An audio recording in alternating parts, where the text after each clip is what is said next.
Welcome to the six-part series with Carmen Madina. Carmen is a former CIA Deputy Intelligence Director, author, and consultant. Carmen is a thinker and hopes to popularize better thinking. We both feel that philosophy and thinking better are an ideal pairing, and we hope you enjoy this fun, natural conversation. Hi. Hey, how you doing? Pretty good. Much better than our Ukrainian counterparts. Very sad. Very sad doesn't even seem to be the right word. And there's something about it that doesn't seem to be like surprising me anymore, right? Like I guess this morning I woke up to the news that the ceasefire was just blatantly ignored. Right. And it just seems to be kind of a snowball of disregard or surprises that are moving towards the negative or the right. Yeah. I mean, I think it's hard. Well, I was going to say it's hard for systems of thought to really take into account this type of behavior, but it's actually not that hard for some systems of thoughts to take into account this type of behavior. Obviously, there are people who believe that what Putin is doing is sort of the essential nature of humans, reflects that essential nature of humans. And in some ways, what the Ukrainians are doing reflects an essential nature of humans, that they're fighting, that they're, prepared to die for their principles, their country, their beliefs. But yeah, I mean, I think this has always been a problem with, people who are pacifists and just don't believe in the use of force and believe in universal love and all of these more aspirational ways of thinking about the human condition. Then how do you respond to behavior that is this difficult? And I'm no Putin expert. I'm not a Russia watcher. I mean, professionally, I was never a Russia watcher. I had been thinking for some time that there was a real emotional element to what Putin was doing, that it wasn't the calculating KGB guy. But now that he's gotten into this situation, I bet he is, in fact, returning back to what he knows about tactics. In other words, his decision to do it, I think, has a lot of emotional content. But now that he's in the midst of it, I think he's going to behave in this way that he's behaved in the past, which is essentially that I can out ruthless anybody else, that I can be, if I can be meaner and tougher than anybody else, and that way I will outlast them. Yeah, that's really scary. My episode with Steve Keen, he tried to put up in conversations, like if you tried to steer me away from something, remember, like earlier on in our conversations, we were talking about your I don't know if it was like a reinstatement of certain CIA information or something, right? But I think if you subtly told me, actually, if I know you, Carmen, you'd probably just say, I can't say that. Right. I don't want to do that, right? But in our last episode with Steve, he was trying to subtly, and I think one of the good things about conversation, at least in the way that I attempt to do it, is that I think I can tease out a conversation and understand where it's going and react in a way that's developing the conversation, right? So the reason why I bring up this point is that I was so focused in our a conversation with Professor Keen about the psychology of Putin. I think Professor Keen was trying to stay away from that, and I didn't quite get that on the first pass, and so right. So I don't I wonder, like, when you're trying to analyze people's behavior, or you're trying to stay ahead of a situation, because really this is a race of, it's kind of like a chess game in a way, right? And so from like a policy standpoint, is it dangerous to get into the psychology, or is it an important part of trying to understand, the situation, with somebody like Putin? I think it's a very important part of it. And I think that people are spending a lot of time trying to essentially diagnose him from afar, understand what's motivating him, particularly if there are unusual new factors. So there's speculation, that maybe hasn't looked the same in recent months, that he's puffier than he used to be. And maybe he's got some sort of neurological condition. People have been speculating about that. And of course, they're speculating that he has clearly taken the COVID precaution protocol to the extreme. Those, sitting at huge, long tables, 20 feet apart with government officials who I'm sure have been tested and are being tested for COVID every single day. That I think it indicates, either some underlying medical condition that people aren't aware of that he, feels puts him at additional risk, or two, that he's paranoid about something, which is also kind of an underlying condition, or three, that he, is very fearful about something. And, that might be the case. I don't, again, I only know what I'm reading and what I'm looking at. I have always had a very simple set of guidelines for how I think about analysis. And one of them is always very simple: actions reveal intentions. So you can speculate about what somebody intends to do, but when they act, it's very similar to that saying, I don't know if it was Maya Angelou or somebody who said that when someone shows you who they really are, believe them, right? And so I think actions reveal intentions. And I'm always amused when you have huge military deployments on the borders, and the people who find it hard to believe that anybody would act in a way that they think is irrational will say, oh, he's just bluffing. That's why he's doing that. But really, if you know anything about military deployments, it's very hard to put 70, 80, 90, 100,000 soldiers someplace where they usually aren't. You have to feed them and you have to supply them. And there are reports that's something that the Russians aren't doing particularly well. And that's, fortunate from our perspective. But actions reveal intentions. And so when he very early on brandished the nuclear threat, I think what it reveals is he's at least trying to convince us that he's got no red lines on this, that he's willing to go super far.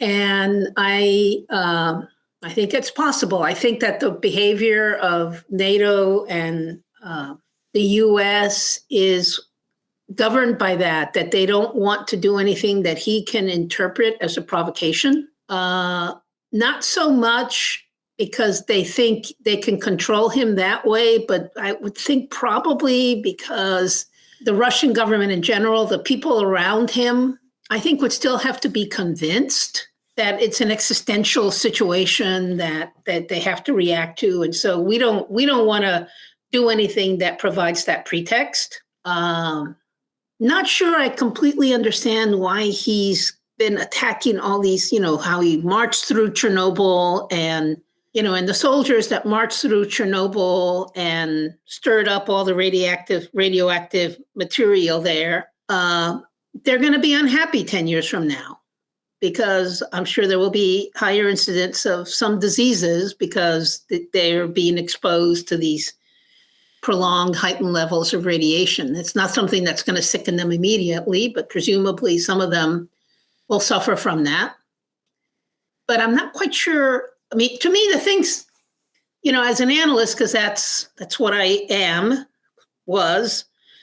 I'm constantly looking at the anomalies and trying to understand the why behind the anomalies. And so attacking nuclear power plants seems odd.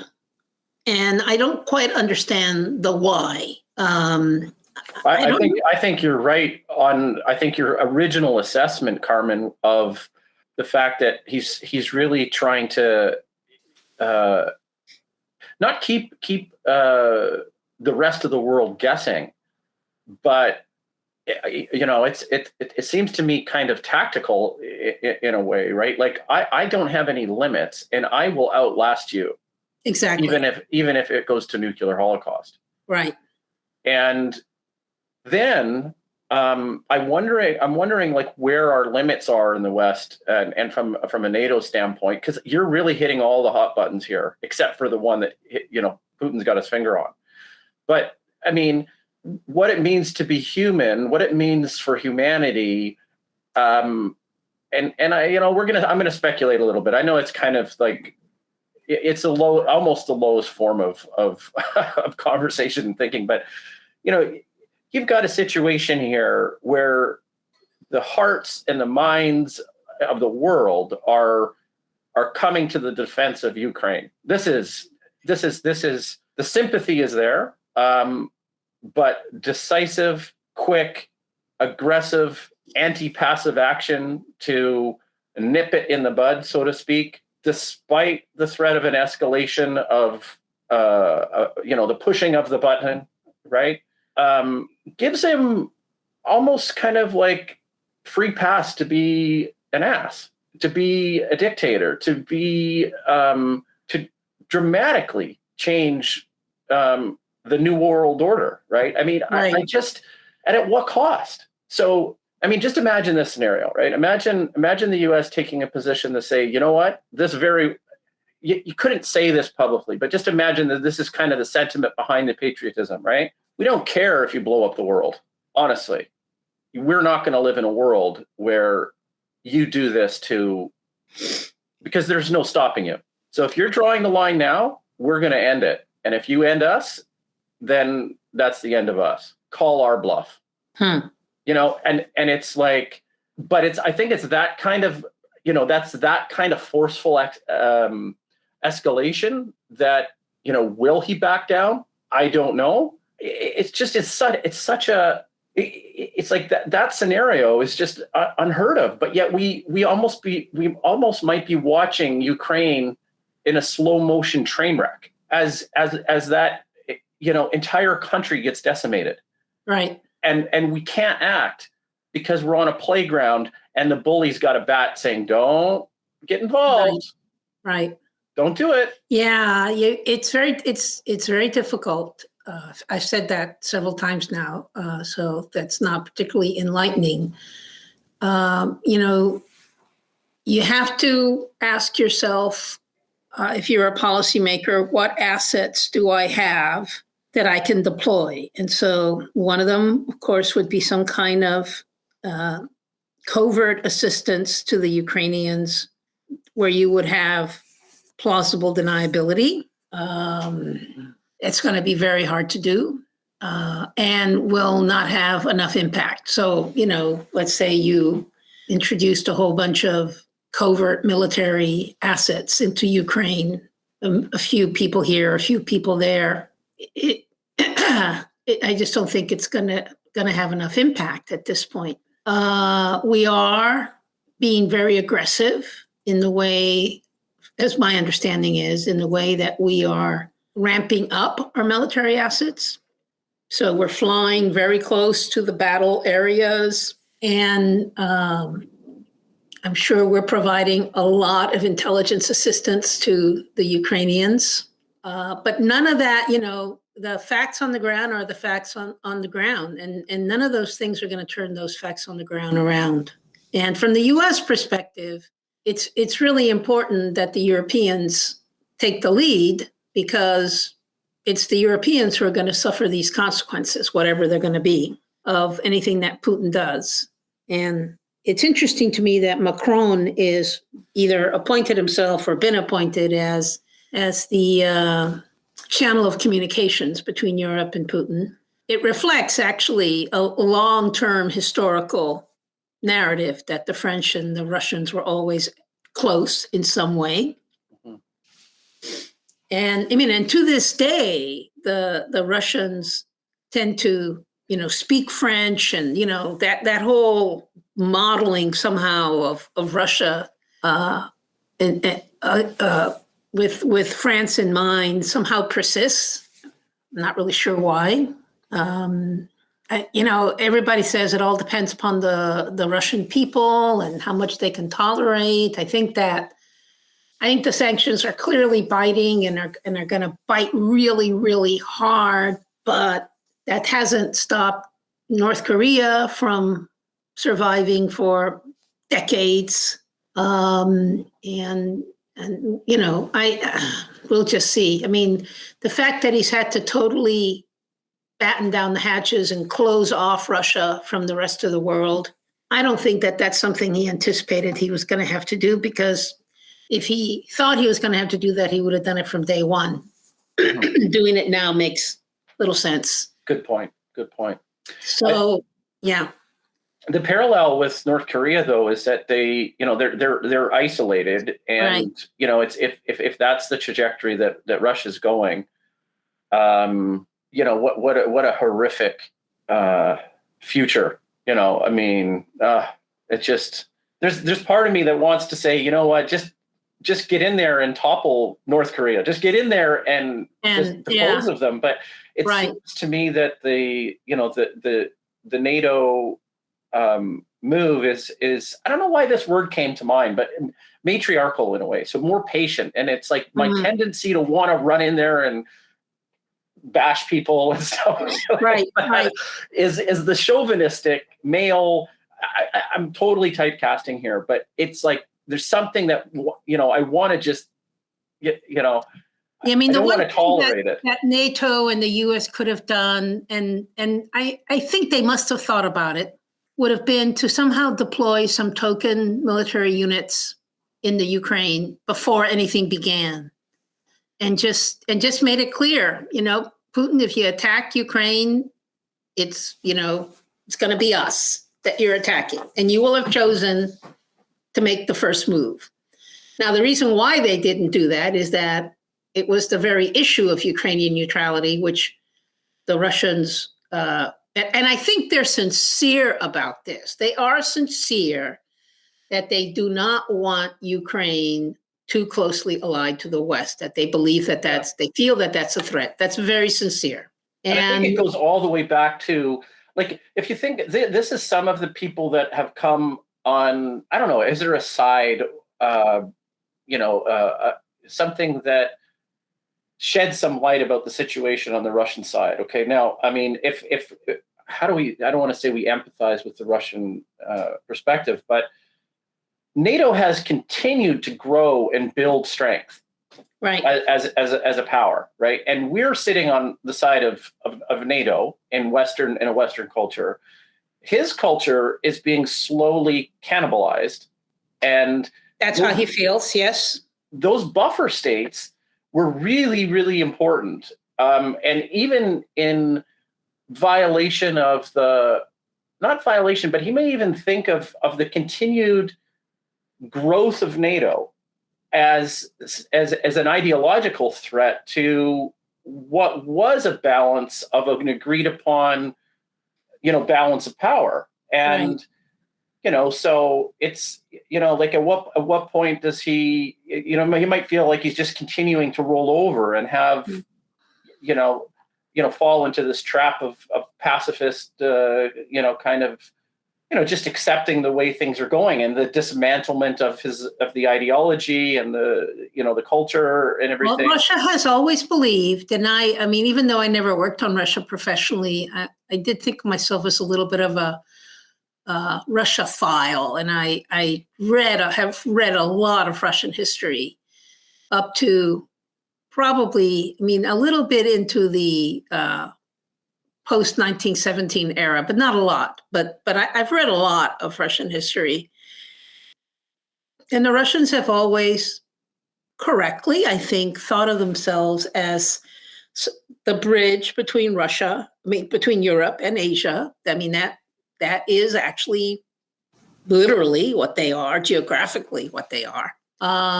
They have believed that they are, for the longest time, that they are more pure than the West along several areas, not the least of which is religion.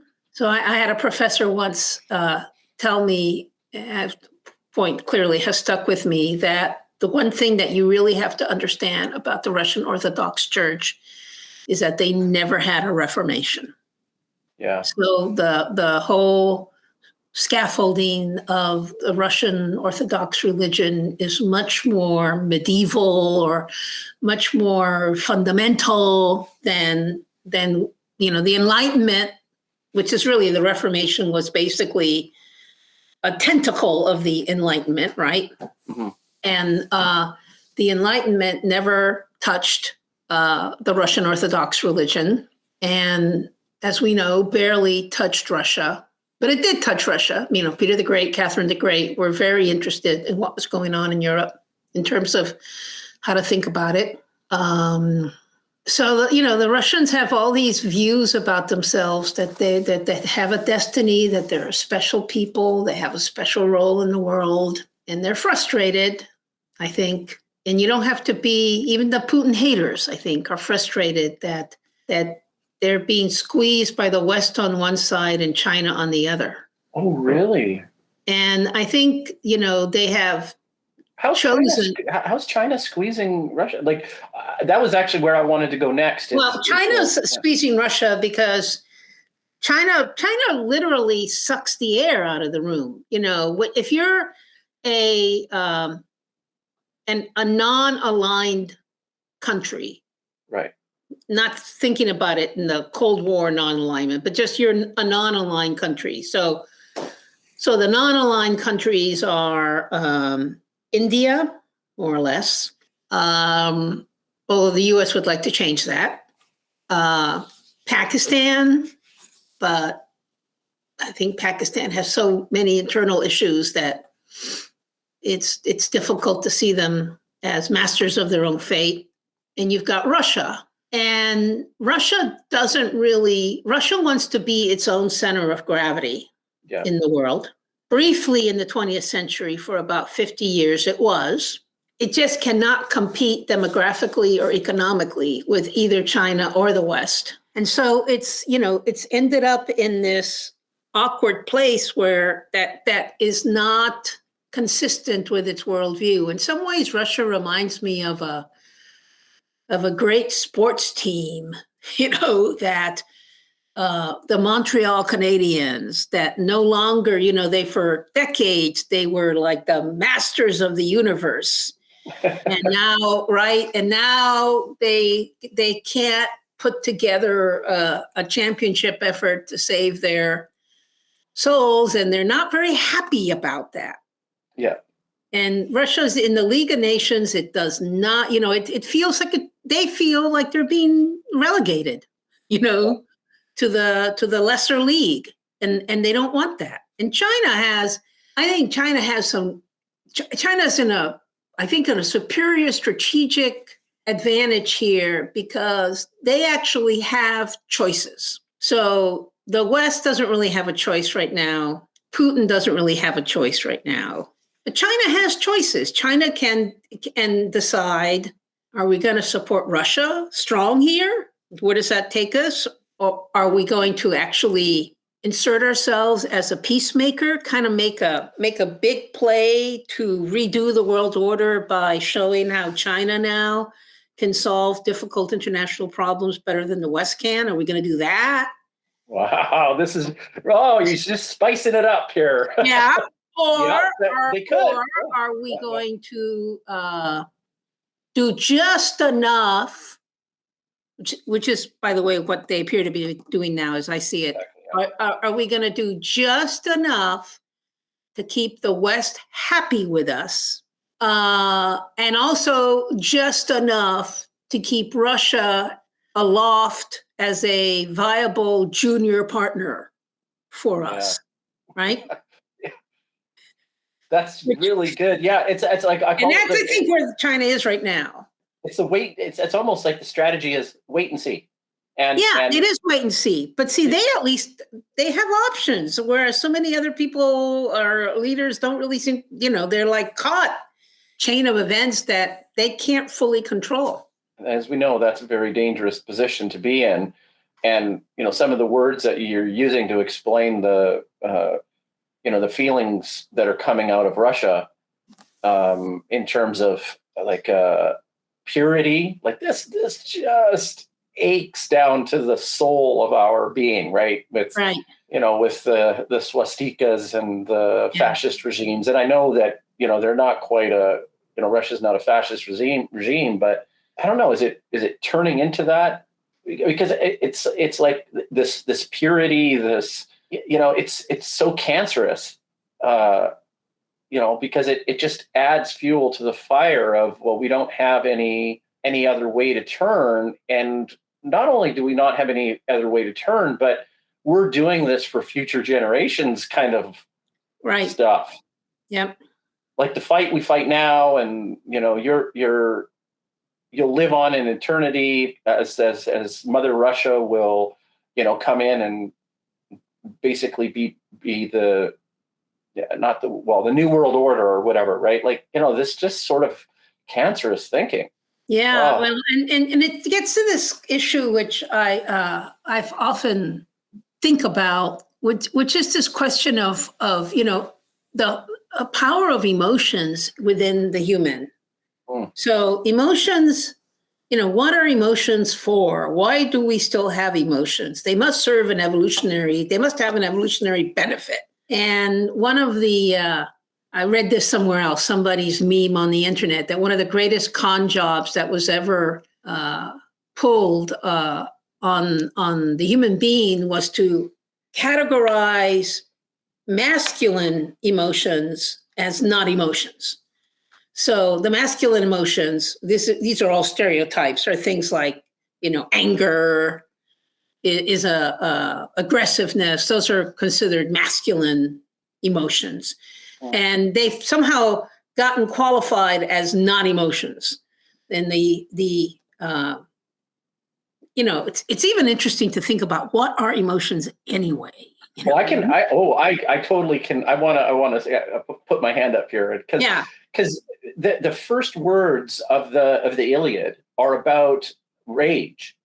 But this is now associated with the warrior and the worship of the warrior. Right now, I don't know where a woman's rage came in, but of course there is there's something about that too. Like a woman's scorn kind of thing. I think the dichotomy is maybe not helpful so much, really. I mean, I agree. At the end of the day, right? Right. but I'll kind of leave that there, but I think this is where it's codified in warrior cultures, and essentially like the birth of the Hellenic tradition tried to make the intellect, the rational being, to be the hero, right? Right. Yeah.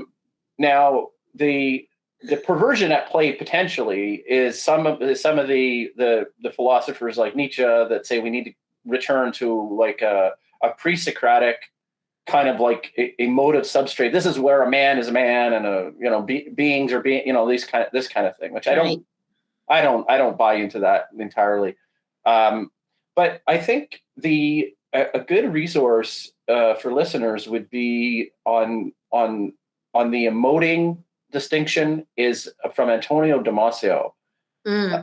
He's a fantastic resource on. He's a neuroscientist, and he frames it in a way that emotion and emoting is tied directly to the pain, to the pain pleasure mechanism, which is a foundation to consciousness. So it's really hard to underpin that when it's really the rational animal kind of came out as a birth of ancient Greece, kind of, right? Right. So the emotional substrate is like, it's unavoidable. And in managing complex systems, the idea is to say, when can we release, or how do we release the stress valves so that it doesn't do what you were talking about and initiate this series of events that escalate in a with a force to its own right.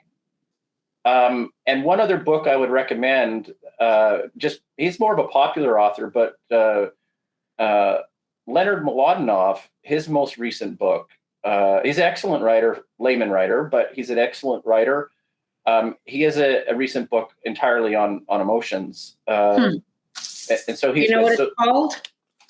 Probably just something like emotions. You'd be able to see it if you Googled, and how do you spell his last name? Oh goodness, you're asking all the time. Mlodinow. Yeah, Leonard Mlodinow. So here I'll put it up. Okay, so I will put it up on the screen here for everybody to look at. And Wikipedia says, "Join us to celebrate women." Perfect. Okay. Yeah, it is Women's Month. Yes. Okay, so yeah. Are you familiar with another thing I've been thinking about as this has happened? Leonard Mlodinow.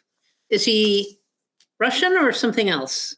I think maybe, or I think he's. I know he's Jewish. But he got his claim to fame. He did a lot of work in physics. So he is a physics.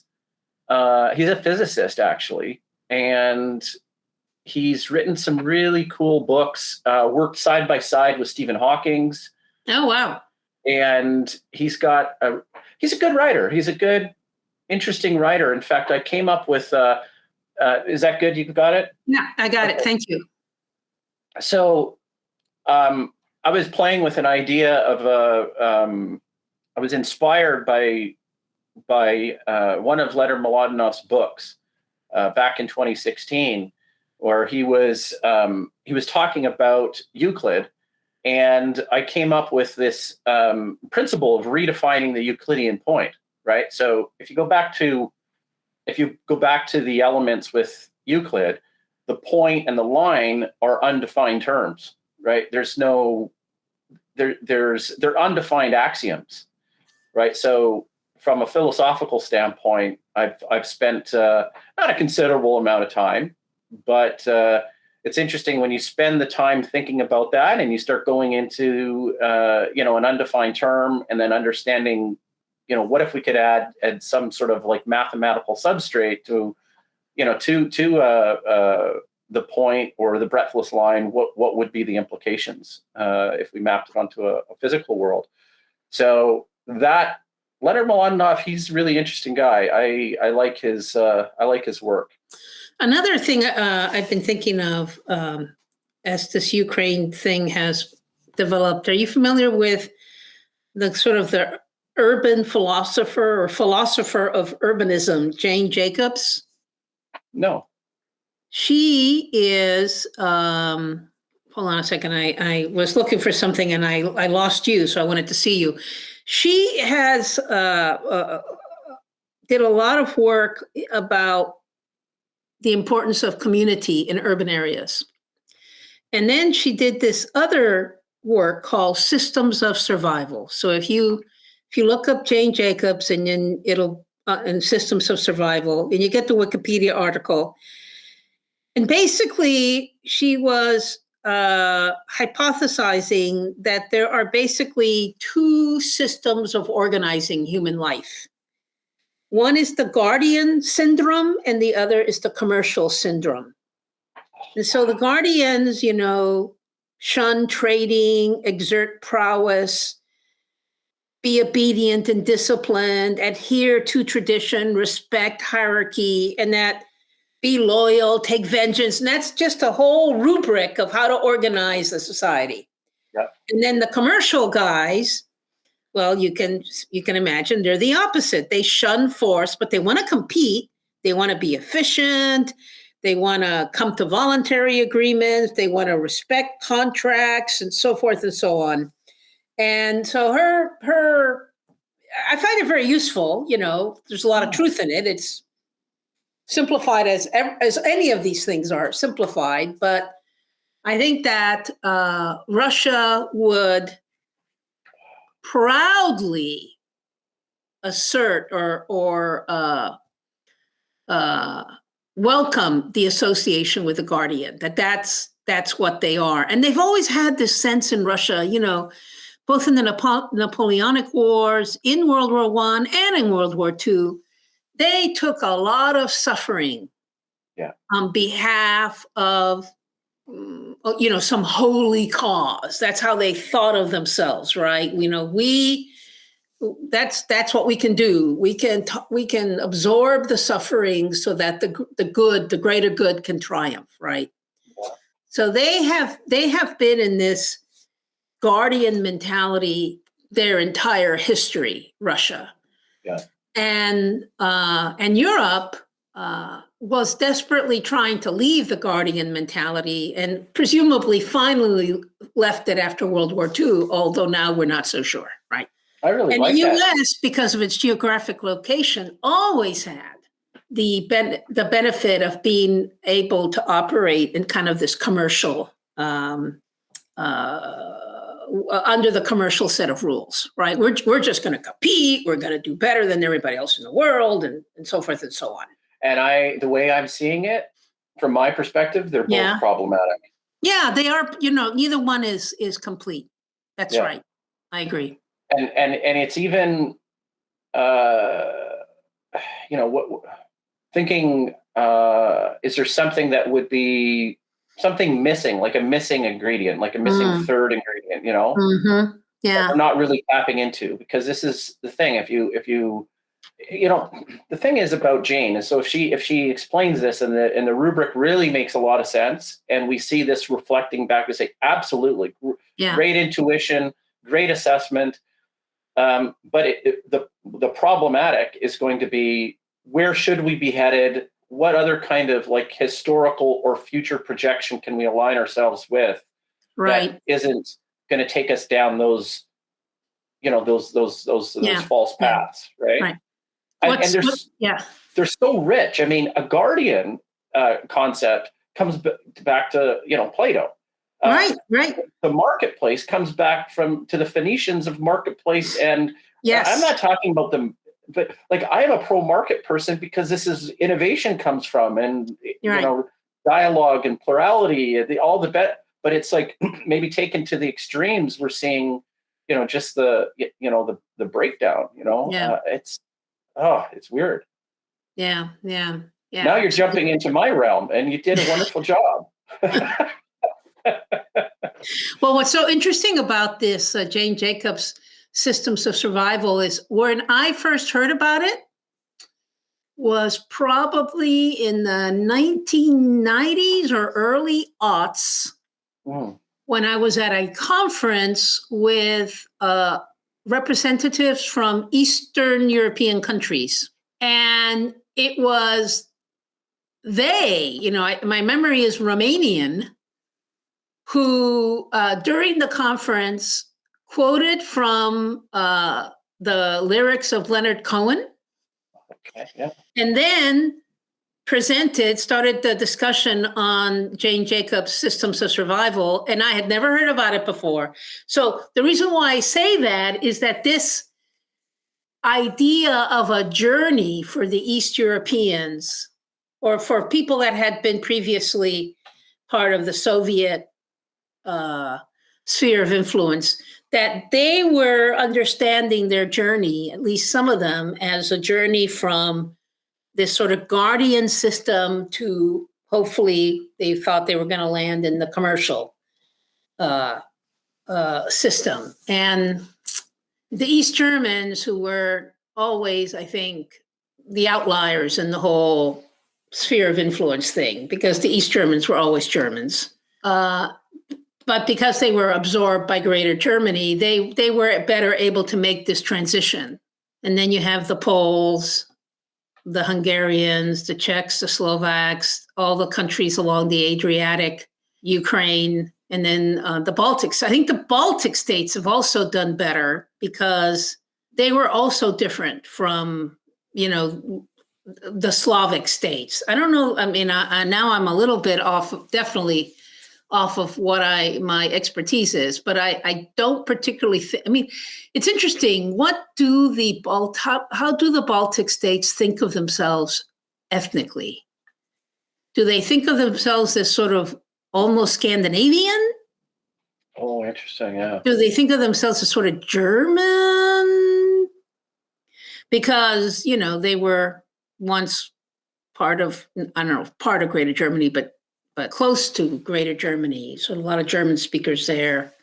I don't know, but I don't think they think of themselves as Russians, and I don't think they think of themselves as Slavic. Oh. So they think of themselves as, I don't know. Well, before we want to give up on the idea of guardians, right? Yeah. The idea is, I'm going to give you a word. It's called steward.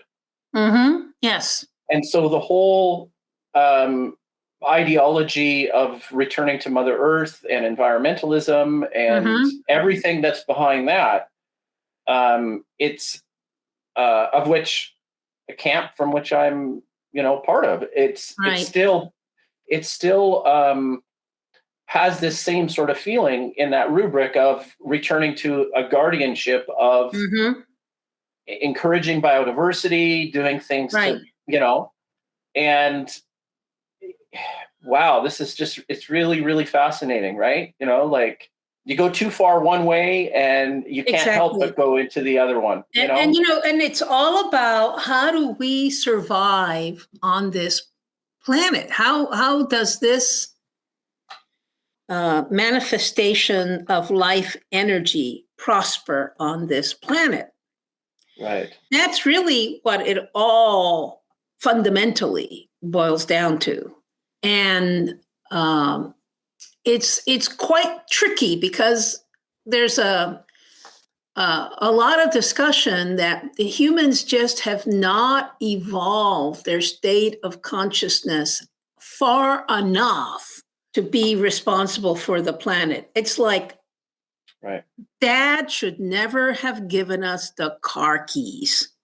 That should not have happened, because we are not completely capable of maneuvering around our emotions, around all our historical, emotional, traditional legacies, our animosities. I mean, there's all these things that we have that make it very difficult for us to drive well, to drive the planet well. Yeah. And yet here we are, we're in charge of it. Yeah. And what do we do? Well, we're not doing a good job, and we're breaking all the rules. It's just very, very bad. Prior to Putin's, I want to return to Putin for a minute in Russia. Yeah. So prior to, because if I started the sentence and say, in defense of, Russia, and I don't want to say that, but the ability for Russia to live within its means, which is a very prudent and wise thing to do.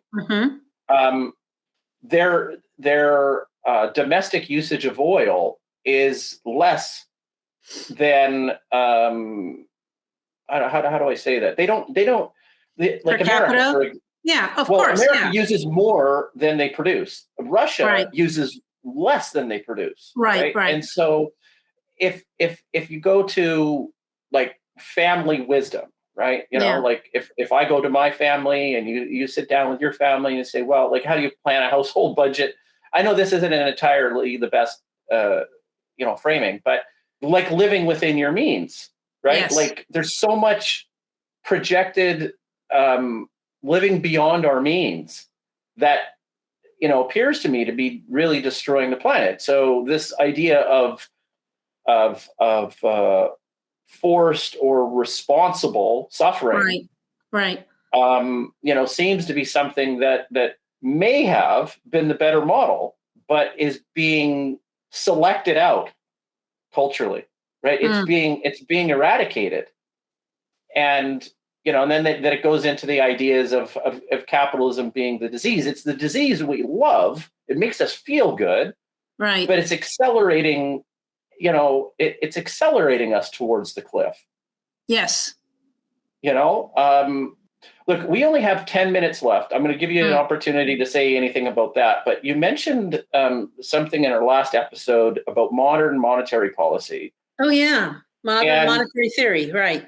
Yeah. And in the climate circles that I'm part of, this seems to be such a great silver bullet. I'm always wondering, okay, you've discovered it. Why aren't we using it more? It seems to be so amazing that we could just print money and, fund social programs. Right. And the only thing we have to guard against is inflation. Right. And I know I'm not trivializing inflation because it's a big deal. Right. But, to me, I'm thinking, because, where my creative mind goes is that, we can solve the climate issues. We can, take really important supply chains, like food distribution and hospitals, and just fund the crap out of them. They're not going to drive up inflation. You get food, everybody gets food. There's not an issue. It just seems like such a snap of the fingers magic bullet. And yet, it's like we're sitting on this amazing secret, but we can't. Well, reveal it. Again, I'm not an economist at all. But modern monetary theory, I think, works best if you are a reserve currency in the world, if you're a dominant fiat currency. Yeah. And one of the things that may happen, depending upon how China plays this crisis, and play is the right word, they have those options where they can play. They may play badly, but at least they have that supposed freedom. One of the things that even I think the chairman of the Federal Reserve recently said was that what the sanctions will do is drive countries such as China, Russia, Iran, maybe even India into collaborating to develop an alternative reserve currency in the world. And so that eventually we will, sooner rather than later, become a currency with a world with two reserve currencies, the Chinese currency and the dollar/euro. And as long as you're kind of a closed system and self-sufficient, modern monetary theory works. But if you're not, I think it can collapse pretty quickly. Yeah. I mean, the Turks appear under Erdogan to have kind of embraced modern monetary theory. Okay. In that, they have decided, well, we're not going to pay attention to all these things like exchange rates and things. We're just going to do with our budget and our money whatever we think we need to do. I don't think it's going very well for them. Right. So the whole idea of money and how modern monetary systems works just makes my head spin, really. Just kind of a nuttiness. But, it's almost like maybe 50 years ago, modern monetary theory was could have been a really powerful weapon for the West and the US. Mm-hmm. But we missed that window of opportunity. I remember reading, 30 years ago when I was just a baby analyst, people talking about what's an appropriate level of national debt for a country. And, your national debt should not exceed your annual GDP or some such equation like that. And I believe we've blown right past that, right? Yeah. So, yeah, I don't know. That's a good point to end on. Right? Yeah. I want to tell you about a conference that's ongoing. Okay. Although by the time this is released, the conference will be over. They're still recording their sessions, and so it's very interesting. And you'll be able to go back and look at them. But Rice University, the religion department, has begun to acquire the archives of several prominent people that were investigating paranormal phenomena like UFOs, like other, life after death kinds of things. And so they have acquired hundreds of thousands of documents from the researchers, the serious people researching these areas. And so to kind of inaugurate the existence, they call them the Archives of the Impossible. They've been having a conference that continues until tomorrow, where basically the leading researchers in this area are presenting plenary talks. So I've been listening to a couple of them.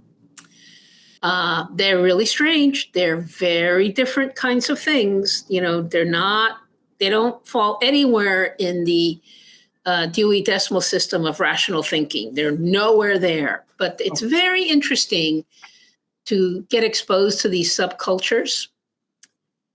And I'd give it a listen. Absolutely. Absolutely. And then one thing from my standpoint, I got a fellow out of Boston. He's the owner of spiralinquiry.org. And he's actually interested in trying to find guests to come on his new podcast. And I'm thinking about recommending you because it's on complexity. Oh, very cool. So I'll if you're okay with it, I'll send your information over to him. And yeah, wonderful man. We've done a couple series together, and he's involved with the Boston Long Now and some really interesting thing. He's a good friend. So it might be an enjoyable time, I'm sure. Okay. Yeah. Well, good.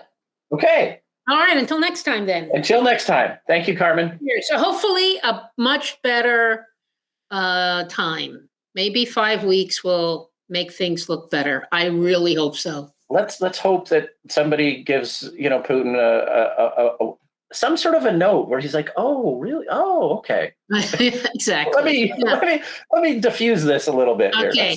Exactly. All right. All right. Okay. Bye bye.